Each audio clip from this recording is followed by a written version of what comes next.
Hi, and welcome to Ones and Tooze, FP's economics podcast. Every week we take a couple data points, use them to try to explain the world. I'm Cameron Abadi, FP's deputy editor, with you in Berlin, Germany. As always, Adam Tooze, FP's economics columnist and Columbia University professor, is with us in New York. Hi, Adam. Hi, Cam. So this week we have one data point, and that is 79 years, which is the average age of the candidates in this year's U.S. presidential election. Age and mental acuity are emerging as key issues in the race for the White House after recent misstatements from both the president You're learning and more the former about President Biden's re-election campaign and about how his staff is making adjustments because of the president's age. He is now the oldest president ever elected. President Joe Biden is 81 years old. Donald Trump, his likely Republican challenger, is 77. And Biden's age has especially become a campaign issue, with many voters expressing a belief that he might have become too old for the job. And that's been exacerbated by a special counsel report this past week on Biden's handling of classified documents that raised questions about his memory. Either way, the advanced age of both candidates has raised questions about whether there's something more fundamentally wrong with America's political system, that it's ended up with political leaders of such advanced ages, so to speak. We thought we'd look into the broader questions, political and economic, raised by gerontocracy, rule by the elderly. So, Adam, I guess a first question when it comes to the relationship between gerontocracy and the economy, I wonder whether capitalism as a system is itself kind of inherently gerontocratic, I guess, to use that word. I mean, as a system, it sort of, through the mechanism of compound interest and just rates of return on capital, it would seem to sort of accrue advantages over time, which would seem to, I guess, privilege those who are older. So is that relationship a kind of legitimate one between capitalism and gerontocracy itself? I thought this was a fascinating question. I think in general, one has to agree with you, right, that the older people are, the wealthier they tend to be. Certainly once you cross a certain level of wealth where you're not consuming it so as to be able to sustain yourself, the longer it has to accumulate, the better. It seems to work in the labour market as well, with what economists call human capital. It's generally true on average that workers, their returns to human capital, in other words, the returns to their skills and education, increase through to their mid-40s and then plateau and inch upwards for particular workers' categories of employee. So that, generally speaking, seems to be true. I think one could push this a little bit further and, in fact, sort of make this even more stark, in that, historically speaking, before the advent of the welfare state, it was also true that age exposed inequality in the most extreme way, because for that much larger part of the population that was dependent on selling its labour power to survive, the old age, of course, represented an existential threat of immiseration and poverty, or being cast on the charity of your family. And it was often argued that people had large families so as to ensure a large support network in their old age. And if you remove the effects of tax and welfare, that's also a very powerful effect, that as people age, the differences in wealth, in capital endowment and labour market opportunities become more and more polarised over time. And it's not by accident that the first welfare state provisions in the most affluent societies of the world, take Germany, the United States and Britain, all centred on old age insurance, old age pensions. I mean, there were pensioner systems all the way back to the Middle Ages and the medieval period in the West. But from 1881 in Bismarck's Germany, from 1890 with the introduction of pensions for Union veterans from the Civil War, and then in Britain with the introduction of national insurance in 1911, we get a series of experiments, and there are many other countries doing the same kind of thing. I just singled those out because they're particularly large and important, and not the kind of countries you'd expect to be, easily jump into the project of extending the welfare state, but they did, and this is the zone that it immediately extended to, because it's such an obvious risk to the vast majority of the population. So to shift to the question of elderly political leaders specifically, I mean, have elderly politicians historically managed to be effective leaders? I was trying to think of examples. The one that came to mind, perhaps no accident, me being in Berlin, is Konrad Adenauer, the West German chancellor after World War II. He, I think, ran for re-election in his 80s and was re-elected even after multiple terms into his 80s. And he oversaw pretty major changes in West Germany, which, didn't seem to hinder him from being effective in that way. So are there other examples, or am I even sort of misinterpreting the Adenauer example, do you think? No, it's a fascinating comparison. Adenauer, I believe, was 85 when he won his last election in 1961. And there's this extraordinary image of 61 being a significant moment because of the Cuban Missile Crisis and the Berlin Wall. And there's this extraordinary image of him riding in an open-top cabriolet around West Berlin alongside the youthful-looking JFK and Willy Brandt, ultimately his successor as chancellor. And it really does. The generational divide in that image is extraordinary because Adenauer was born in the 1870s and came out of the era of Bismarck. I mean, the same astonishing way that Joe Biden was born at the time of the Stalingrad battle. In fact, before the Soviets had launched their counterattack, which again seems as though it harks from a different era. Yeah, if that whole generation were rather remarkable. I mean, Winston Churchill won his last election in 1951 at the age of 77. I mentioned Bismarck. He finally was pushed out of office in the 1890s at the age of 75. So there certainly is a track record amongst senior states figures, if you like, of very, very great longevity. I mean, the fundamental issue here is that you ask about effectiveness. You can make a case about. I was looking at one of the Harvard medical websites. They say that there can be a case made that the branching of dendrites increases in the human brain over time, so connections between distant brain areas strengthen. And apparently, the neurologists believe that this enables the aging brain to become better at detecting relationships between diverse sources of information, quote unquote, capturing the big picture and understanding the global implications of specific issues. This is literally from the biomedical website.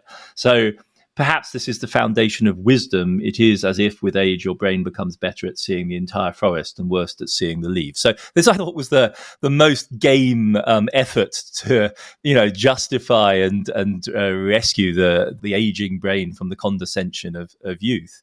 But, across the board, on average, there are simply racks and racks and racks and racks of medical papers demonstrating that with age, there is both deterioration of mental function and an enormous increase in the risk of the onset of serious neurological ailments and diseases, right? So a perfectly healthy person, if you just live that long, is going to succumb at some point to one or other type of neurological condition. And so that's the risk, essentially, with senior states figures that are under huge, inhuman levels of stress and sleep deprivation and so on, which has an aging effect on people, that this is compounded in people of very great age. And that's, I think, got to just be. I mean, it's sort of a cheap point to make at some level, but it's also undeniable.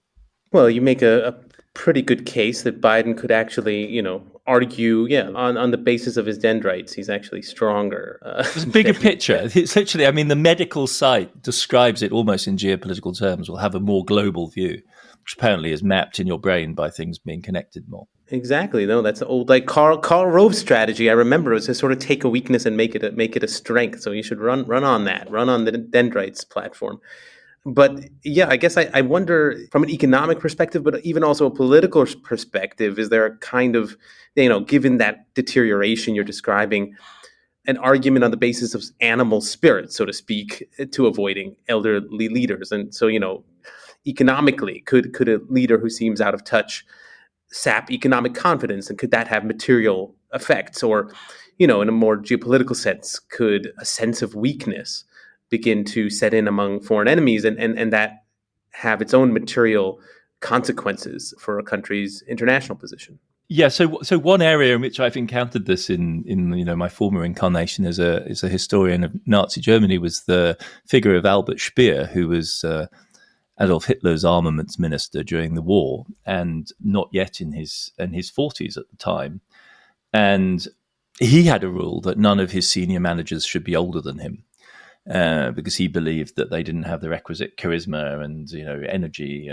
But I mean, essentially, it's a kind of fascistic idea of organization, and many of his senior team, with wiser heads, thought this was all a bit ludicrous. This emphasis on youth as a precondition for energetic, virile, and dynamic, and at some level also unreasoning and crazy efforts to optimize the German war effort to the final collapse in 1945. I mean, for somebody of my generation, the template here is always going to be the late Soviet Union. I'll never forget, actually, the moment when Andropov was succeeded not by a younger figure. So this was the former head of the KGB who became head of the Soviet regime in 1982, succeeding Brezhnev. And when Andropov was then felled by cancer, he was succeeded by Chernenko. And this series, from Brezhnev to Andropov to Chernenko, and then finally the resolution into Gorbachev, I think that was widely seen at the time as symptomatic of the decay of the Soviet regime. But looking back, it's it's a little bit alarming because they're just not that old. By the standards of the present day, Chernenko was 73 when he took office. And Brezhnev, who was an absolute byword for senility and decrepitude, was 75 when he died. Now, I mean, I think that the difference, of course, is that they didn't benefit from the luxuries of modern American healthcare, and they lived tough lives. These were, veterans of World War II, quite literally, and survivors of a heavy drinking, heavy smoking culture, which had much lower life expectancy than, upper class American men today.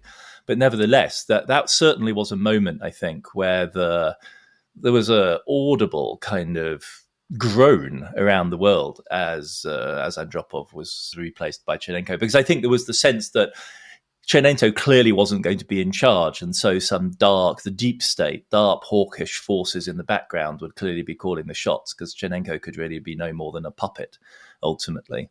And I think that's also one of the great concerns, right? That if you're in a situation of power, and it seems that the figure who is notionally in charge must really be a figurehead, then the real question is who's in control behind, who's driving it. I mean, of course, there is the possibility there's just chaos and a vacuum.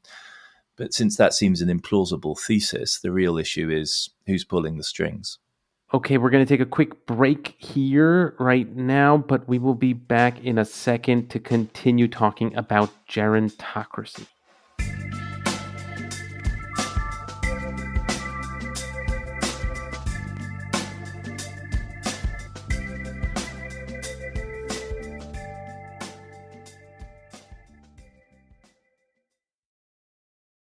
So in a broader political sense, I mean, I'm curious, how does the fact that we're all living longer, I mean, in a broad demographic sense, life expectancy is going up in countries around the world and in democracies specifically. And I'm curious, how does that fact affect democratic decision-making on economics? I mean, I wonder, is there a greater pressure to serve elderly interests via prioritizing pensions and social security? And at the same time, is then there a corollary underinvestment in education or other productive government services? Is there data to show there's a relationship there between democratic policy and aging societies? Yeah, this is a very important phenomenon, I think. I mean, when those welfare states were introduced at the turn of the 19th to the 20th century, the life expectancy at birth was in the 40s. And the median age of death was in the 50s. So a promise of a pension at 65 was a promise of a pension for folks that got lucky and made it that far. And that was a small minority of the population. Obviously, over time, this has dramatically changed, with life expectancies stretching into the 70s and high 70s and even beyond in the most rich and affluent societies. The period of retirement after working gets longer and longer. And as the overall population ages, those voices become stronger and stronger in politics. And it is a fact about the welfare states of almost all the affluent societies in the world, is that their spending is heavily weighted towards the older segments of the population. For the US, the figures are about a ratio of 2 to 1 for spending on elderly folks per annum as opposed to spending on children. And that's if you include education. If you take education out and simply focus on things like food stamps and family benefits and tax relief for poor families, the ratio goes in federal spending as high as 7-1. So on average in 2015, the US government, the federal government, spent about $35,000 per elderly person in Social Security and Medicare. It was spending $5,000 per child on food stamps, Medicaid, and tax credits. And if you add elementary and secondary school in, that's about $11,000 per pupil per year. So that would be a 2-1 ratio all in and a 7-1 ratio for just basic benefits and health. In Europe as well, that we see the same discrepancies. And interestingly, this is a kind of historical dynamic, because as societies began to age and welfare states were still in their early stages, in the 50s and 60s, pensioner poverty was a huge problem in many affluent countries, in Europe as well. And there's been a very substantial adjustment of this. So nothing I'm saying should be taken as a critique of the efforts that were made to rescue elderly people from poverty. And notably now, for instance, in the UK, where elderly poverty used to be a really chronic shame on society, the condition of elderly people is, and this is now the shame, much better than working families. So, and the same is true of Italy as well, where there is a chronic bias in the welfare state towards the elderly. And you can make a case for this on kind of justice grounds, in that in due course everyone will be elderly. So the young now, who are not being supported much, will in due course, of course, themselves benefit from the pensions extended to elderly. But in the meantime, and this is really the critical issue from an economic point of view, spending on young children is simply the most economically effective way of using public funds. There is nothing we could do. There's no infrastructure we could build. There's no stimulus we could launch that in the long run would be as beneficial as early childhood education and raising kids out of poverty.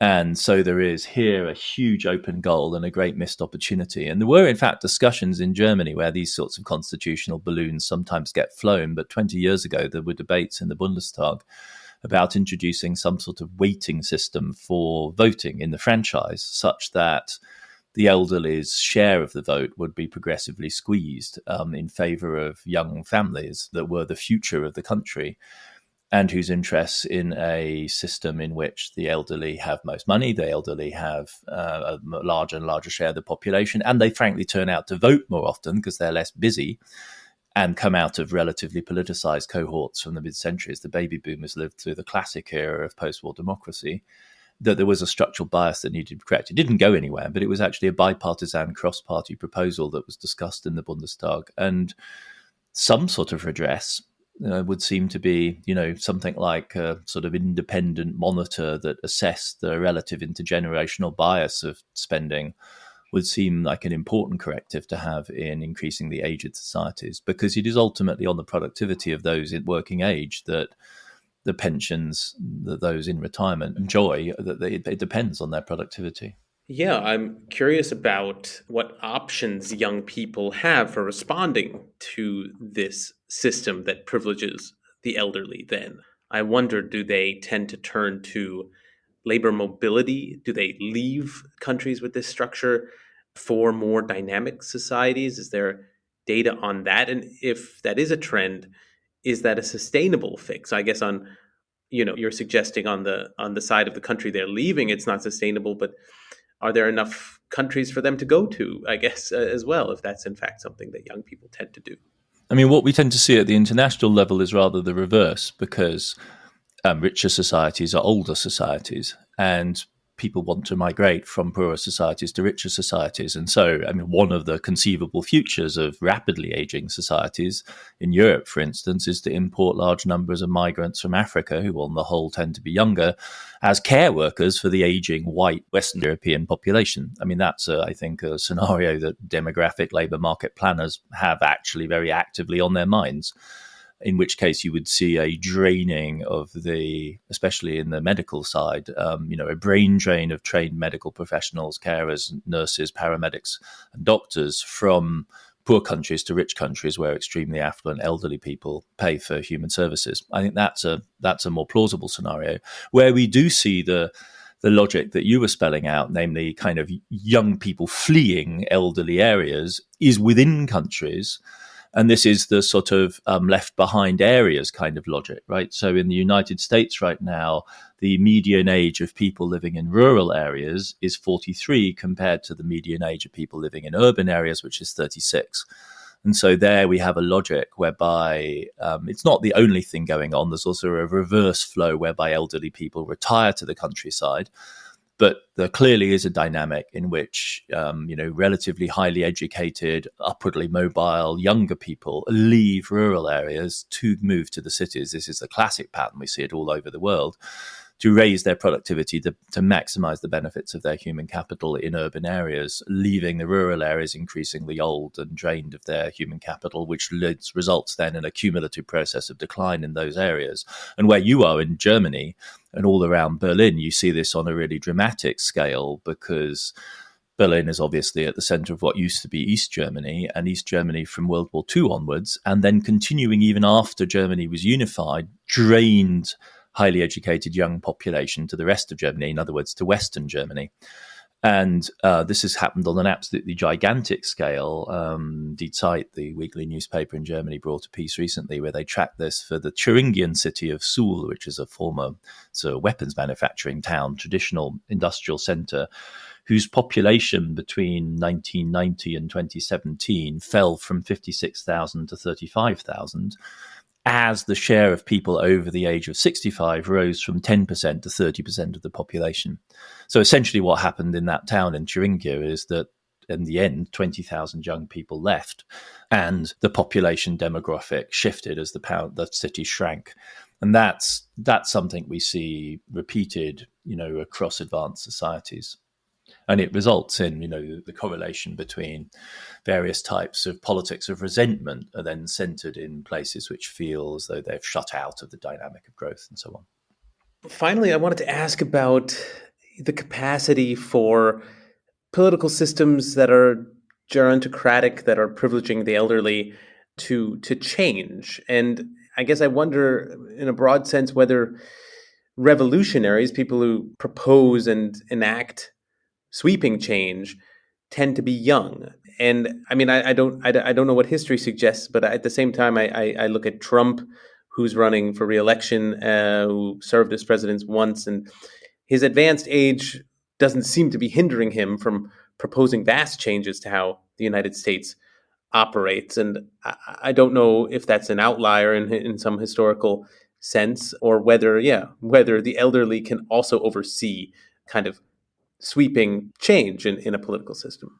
Yeah, this is a really quite fundamental question. I mean, if you look around the world in the last 10, 15 years, and you look at, brave movements of popular uprising, they do tend to be led by young people. Think of the A4 revolution, or the so-called A4 revolution in China in response to the late stage of the COVID crackdown, which was led by students waving sheets of A4 paper, or the Arab Spring, which was a classic kind of youth revolt. Very young societies in North Africa and the Middle East, which, where the young people see precious little opportunity. I mean, you could, from a kind of rationalist point of view, say it's not surprising, right, that young people would be willing to take the risks of revolutionary change, because they're also going to live long enough to actually experience the benefits of those changes. And that logic, taken to its ultimate extreme, was what inspired the extraordinary figure of Alexander Bogdanov, who was one of the leading cultural theorists of the Russian Revolution of 1917. And his response was to say, look, there's a grotesque, great historical injustice in the current generation, be they young or middle-aged, paying the price for the revolutionary changes that will benefit humanity in the form of communism. So what we ought to do is create physiological collectivism. And what that meant is that Bogdanov became one of the world's first exponents of blood transfusion, of life extension. So if you're going to have a revolution which changes the world permanently, there's a huge historic injustice that the older revolutionaries die, like Lenin, before they see the achievement of the revolution. So what we should do is equal this out by creating giant blood banks, which will allow people to transfuse themselves with young blood and therefore live forever and experience and benefit from the advantages of the revolution. I kid you not, this was this science fiction. And Bogdanov was the first person really to engage in large-scale blood transfusion on himself, or the first prominent figure. And he ultimately died by transfusing himself with the blood of somebody who had TB. This wasn't just a thought experiment. It was actually no. This was the real deal. Yeah. He experimented on himself, like so many of the life extension people. He's actually kind of willing to do these crazy experiments on himself. I mean, obviously, that's rather further down the conceptual end of the line than the choice between Biden and Trump. I mean, defenders of Biden would say, we're not doing him credit. I mean, the guy has actually presided over a rather radical administration. And, the Inflation Reduction Act is hailed as this breakthrough. Bidenomics is this mad, dramatic experiment in economic policy. And that's because Biden does have a kind of blood bank, right? It's not Biden doing this. It's his younger staff. They skipped a generation in the Democratic hierarchy, they say, right? So we moved on past the people that moved from the Clinton to the Obama administration. So within the Democratic Party establishment, there really was a transfusion of new blood, quote unquote. And those people created an economic policy that made Biden in some ways one of the more innovative economic policy presidents of the recent decades. Certainly a fundamental break with Obama, and Obama was very tightly connected to Clinton. So I think that would be their defense. On the Trump side, I mean, I think it's a little harder to say where that young blood of intellectual Republicans are. It's tempting, if one's not going to be too catty, to ask the other question of exactly what is Donald Trump's mental age. I mean, maybe his revolutionary throw all the toys out of the pram kind of impulse reflects, an emotional and intellectual age, which is rather, perhaps not that of a, 77-year-old man, which at some level can be quite charming. I mean, the guy is clearly dynamic, and that's part of, I think, the unhinged nature of his rhetoric that people rather enjoy, and makes him at some level, I think, a much more competent performer than Joe Biden, who seems wooden and mechanical at his best. And at his worst, he just seems like a toy that's, whose battery has run out. Trump doesn't exude that kind of energy, but that kind of, indeterminacy, shall we say, of his emotional age may have something to do with, answering this question you're posing. That is food for thought. I mean, I wonder whether, that point about elderly not being around to enjoy the benefits of sweeping change could cut the other way. Like, maybe indeed, yeah. It's also they're not around to face the downside. So, after us, the deluge. Yeah. Yeah, precisely. So maybe, absent the kind of values that would, instill hope in the future, there's a kind of nihilistic childishness to Trump's sweeping changes that he proposes. But anyway, between dendrites and blood transfusions, there's a whole platform here for Biden to suggest maybe that could reinvigorate him, maybe. But in any case, we should end the conversation here. We'll be back, as always, next week. Ones and Tooze is written and edited by me, Cameron Abadi, along with Adam Tooze. It's produced by Claudia Tatey, Laura Rossbrow-Tellem, Rob Sachs, and Dan Efron. This show is made possible through the support of foreign policy readers. If you're interested in news and analysis from around the world, consider subscribing. Listeners to Ones and Tooze even get a 15% discount. Just go to foreignpolicy.com/subscribe and use the promo code TOOZE at checkout. That's TOOZE. And listeners, as always, we love getting your feedback. You can leave voice messages on the Ones and Tooze homepage on foreignpolicy.com, or email us, podcast@foreignpolicy.com, or you can tweet us. That's @OnesandTwozePod. Thanks very much for listening, and we'll be back in your feed next week.